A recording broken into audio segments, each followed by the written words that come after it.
mày dục kê bay quăng hay bà tha vàng nhạt đấy mày gì đấy bọn quân nè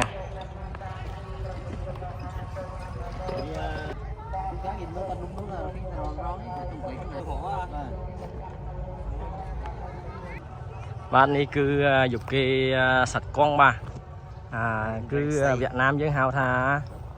anh Bình Minhនេះគឺកន្លែងបងប្អូនដែលសម្ដែងសិល្បៈខ្មែរយុគីសិតកង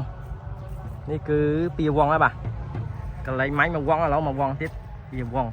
នៅយុគីរងឡើយណាយុគីរងនោះ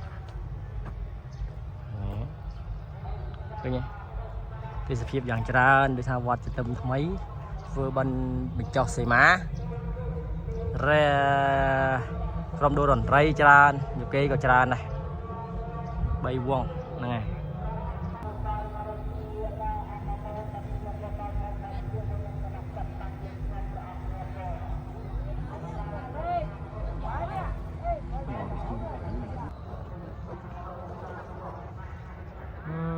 តឯងមកដល់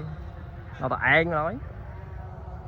ឆ្ងាយដាច់កន្លែងមើលនេះមកវងទៀត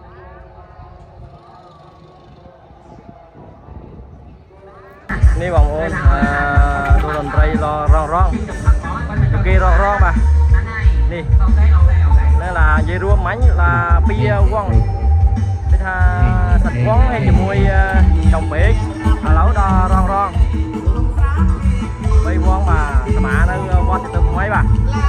បាទតទៅនេះក៏ខ្ញុំក៏សូមចប់តែតំបន់នេះបាទចប់ជីវិតចប់កិច្ចការងារបាទ